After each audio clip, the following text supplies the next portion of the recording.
Hi everybody, and I'm here today to explain about the various cost management techniques. So, as we all know that cost management is about cost planning and cost controlling with respect to the business, and mainly business is worried about reaching the expected desired level of output or the returns. So, wherein the cost control or the cost reduction strategies will help an organization to achieve the desired return on their investment. So, let us know about various different cost management techniques which is being adopted, considered by the manufacturing companies and various other organizations to control and to manage their cost. So, what are the different techniques? So, let us know one by one. To name a few techniques relating to cost management, firstly, balance scorecard, activity based costing, lean accounting, life cycle costing, value chain, benchmarking, total quality management, just in time management, business intelligence and data analytics, target costing, budgetary control, business process improvement, the theory of constraints, enterprise sustainability, and enterprise risk management are some of the cost management techniques which is being adopted by various organizations. So, firstly, balance scorecard. Already have given a complete understanding about what is balance scorecard in another video. So, I'll just briefly tell about as one of the cost management technique. The balance scorecard is a strategy performance management tool. It is a semi-standard structured report that can be used by managers to keep track of the execution of activities by the staff within their control and to monitor the consequences arising from these actions.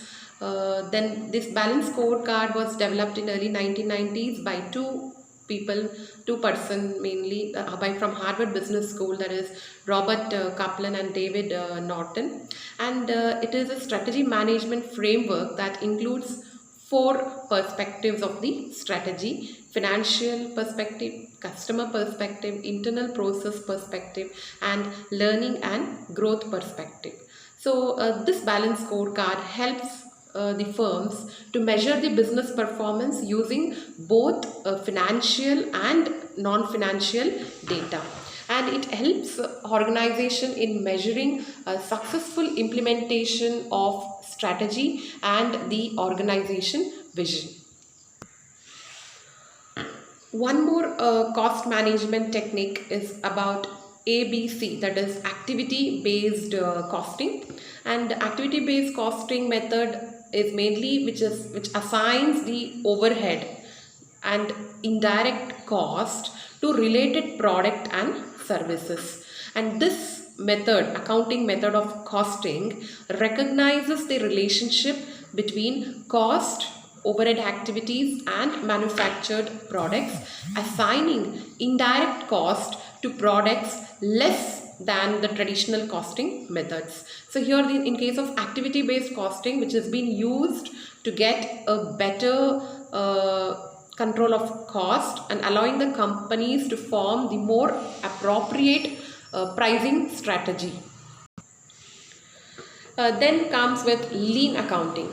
So lean accounting, it describes the changes that a company makes to its accounting systems to support lean manufacturing and thinking. So the name lean tells very precise or small, which by a small or a precise input, the quality output has been expected. The companies make these changes to the control, to measure for the purpose of measurement and management process components for the accounting system. And lean accounting supports the principle of eliminating the waste and streamlining the business process to create maximum value. So instead of just filling the pages and writing the answers in the examination, so it's not about the pages, it is about the quality of the content that has been written in the answer script that fetches the good marks. In the similar way here, lean accounting can be understood. So lean accounting, where it reduces the wastages or eliminate the wastage work with respect to the recording or processing of the accounting system. Then I just want to tell you about one more cost management technique, that is life cycle costing. So life cycle costing are mainly considering all the costs which are associated with the product for its entire life cycle, and the product life cycle costing, which traces the cost and revenues of each product over several calendar periods throughout the entire life cycle. And this results in, I mean, the life cycle costing, it results in the earlier actions to generate revenue, or even it can lower its cost, then otherwise it can be even considered to improve its overall performance, and it ensures better decision from a more accurate and realistic assessment of revenues and cost. So at least within the particular life cycle stage. So in case of the business life cycle, as there are different stages in the life cycle: growth period, then again the super profit, that is where the company has reached the ultimate level, okay, and finally again there is the downfall of the business. So where there is ups and downs of the business is being considered, and the revenue, the cost and the revenue for the entire life cycle being analyzed under life cycle costing. Then the value chain. A value chain is also one of the cost management technique, that is the technique which is being used, the strategy which is being used to manage the cost, control the cost.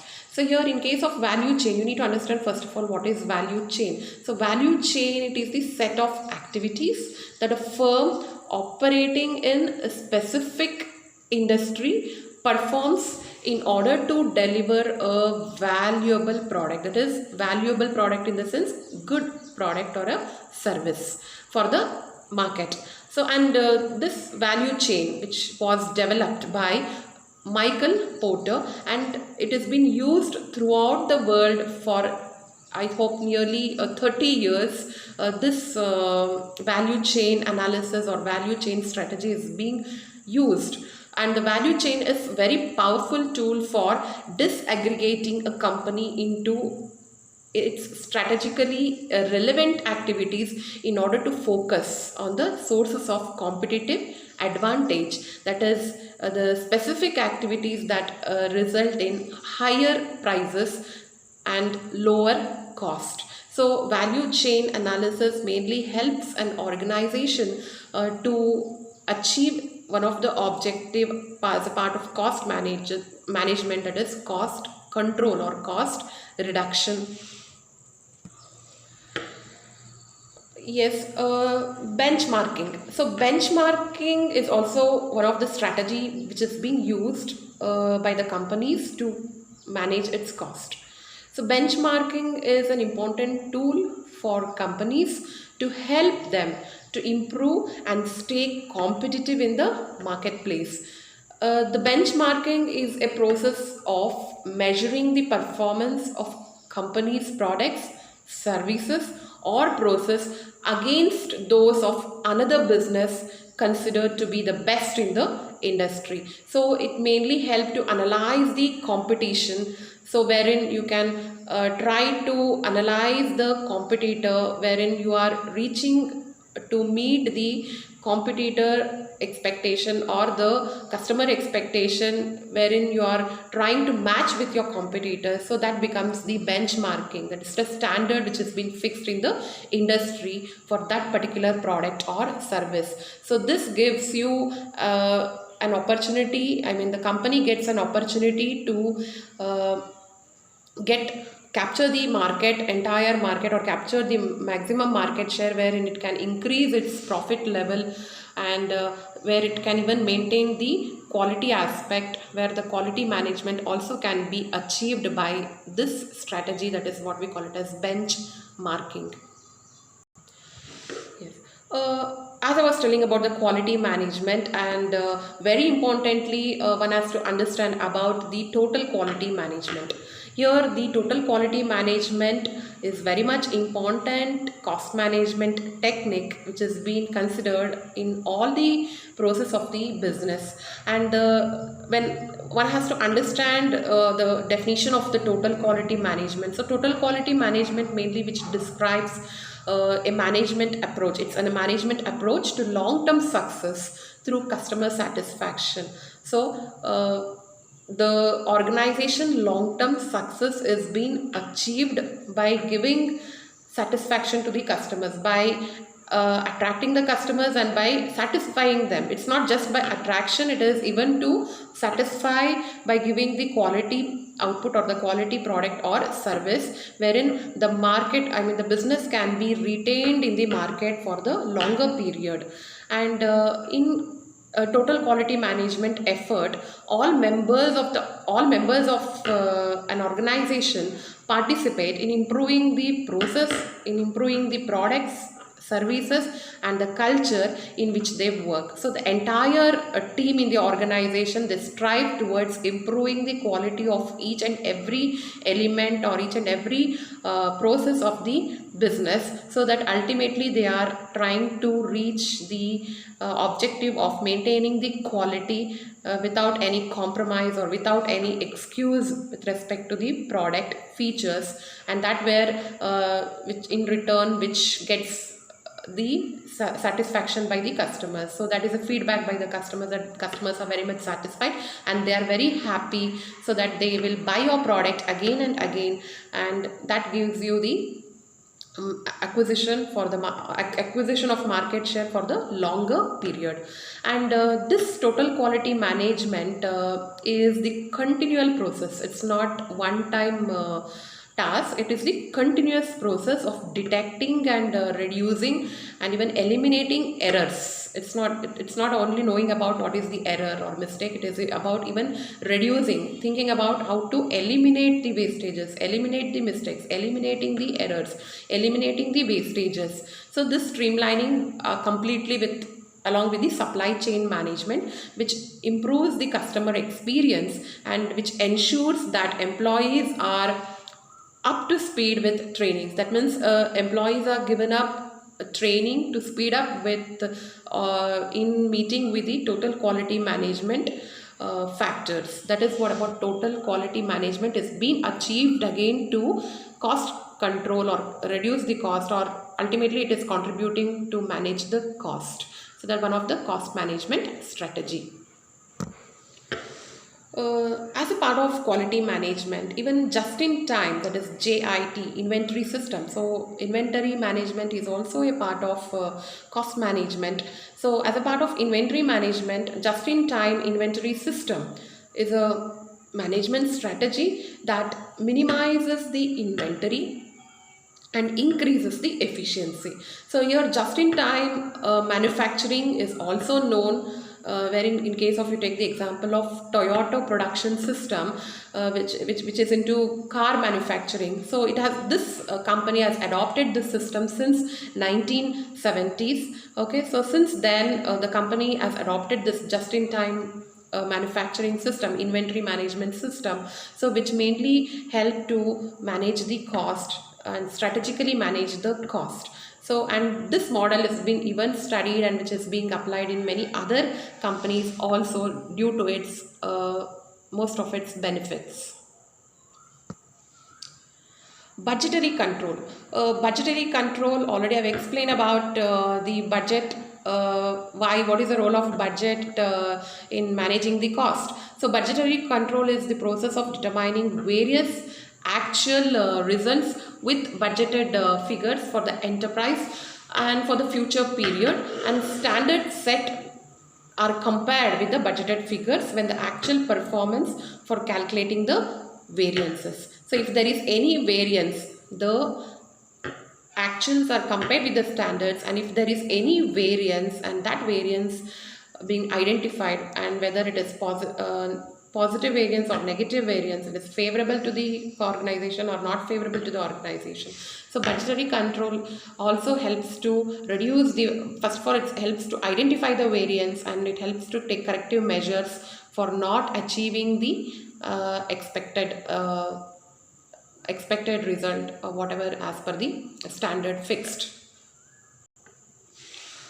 Then business intelligence and data analytics. Here business intelligence mainly it comprises of the strategies and technologies used by the enterprises for mainly the data analysis of business information, and here the business intelligence uses both data analysis and analytics techniques to consolidate and summarize the information that is specifically used in an enterprise context. And the data analysis is very important in business to understand the problems faced by the organization by exploring the data in meaningful ways. So data itself is very important, and it is merely facts and figures. And data analysis organizes, interprets, structures, and even presents the data into useful information, and that which provides the very relevant information from the data which has been collected and analyzed. So certain decisions can be taken effectively, and timely decisions can be taken with accuracy of the data which is being collected, and that is the role played by the business intelligence and data analytic systems. So when it comes to the cost management, the cost management needs cost. As I said, the cost management includes the cost analysis, and the cost analysis has various advantages and the benefits by analyzing the cost. So once the cost has to be analyzed, before that the business needs data. I mean, the cost analysis needs the cost data, and that is where the business intelligence and data analytics from the technology point of view, which helps you to keep the track of the data, store the data, retrieve the data, and record the data, and finally that data can be used efficiently to get the needed information, and that information can be used for effective decisions with respect to cost management as well. Yes, one more technique relating to cost management, that is target costing.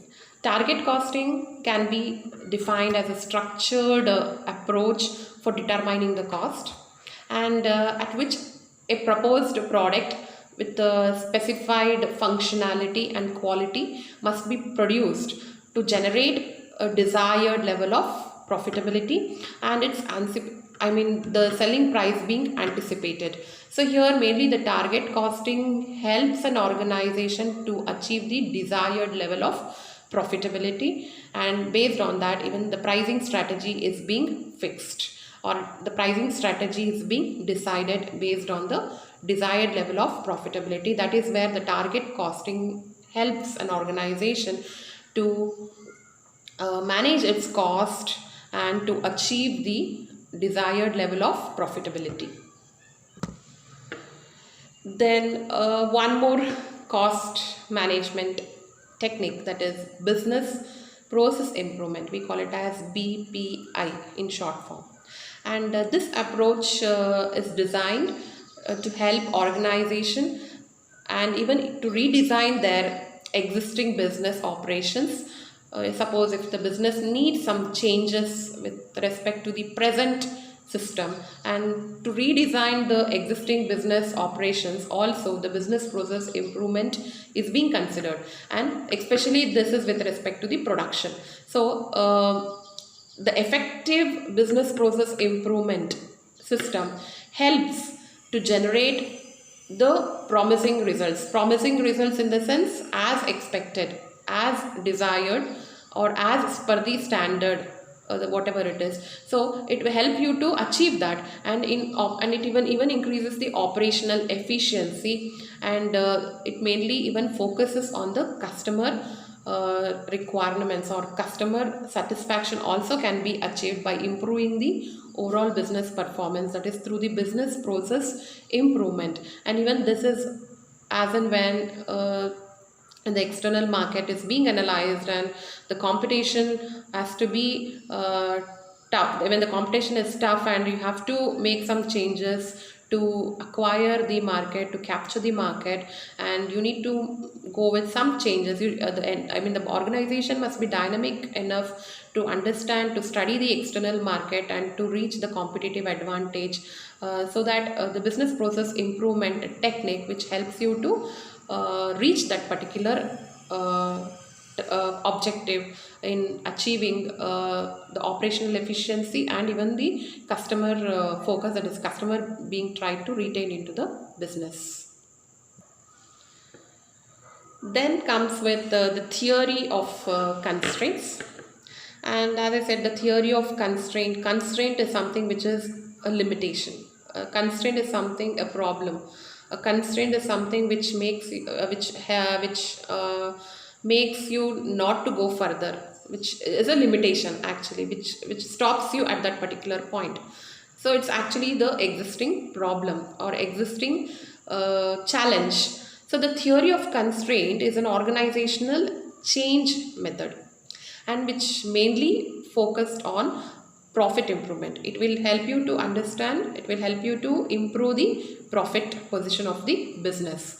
And the essential concept of the theory of constraint is that every organization must have at least one constraint. That is where, so operational research, that is OR and QT, go with the constraints. The constraint may be either the cost or it can be either the profit. Okay, so there will be any one constraint. As expected, the company is not achieving the profit. The profit is the constraint. Okay, the finance is the constraint. The availability resource is the constraint. Okay, optimum utilization of the resources. So when it comes to that, so availability of resources, availability of materials, availability of labor, labor supply, material supply. So these may be the constraint. Okay, and manufacturing activity, within the manufacturing activity also there may be so many constraints. When it comes with the administration activities, there may be constraints. Though any organization you take, there may be one constraint at a time. So constraint is any factor that limits the organization from getting more of whatever it strives for, which is usually profit.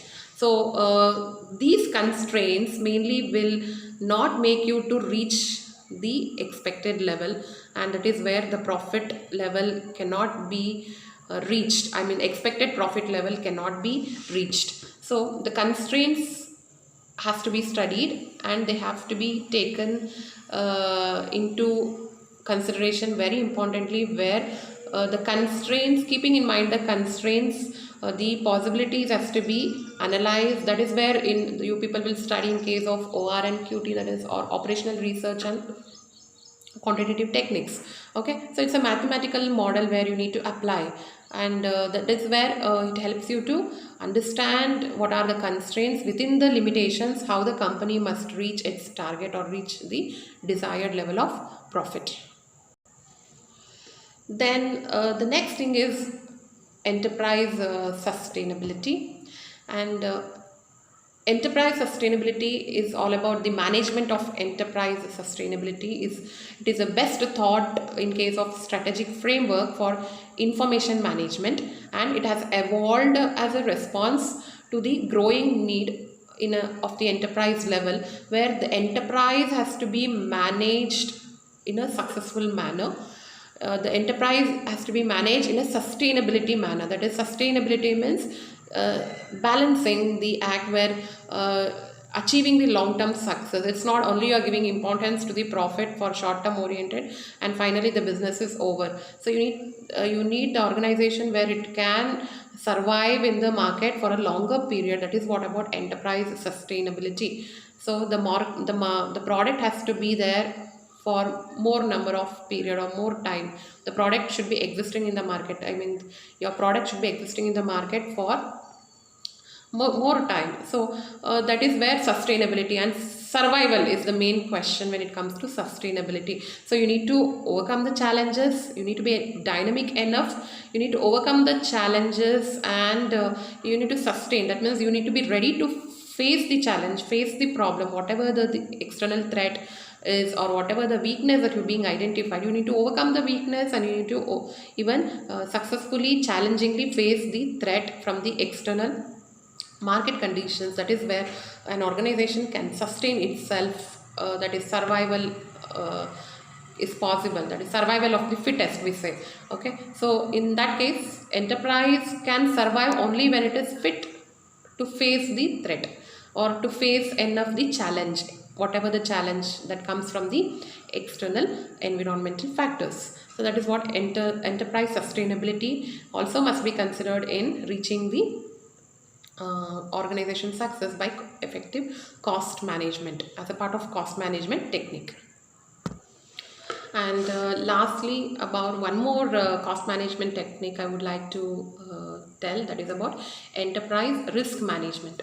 So you all know that risk management, the risk also must be managed. So from the enterprise point of view also, the risk has to be managed. So effective implementation of risk management strategy. So there are so many tools and techniques that helps you to manage the risk. The risk is all about uncertainty of the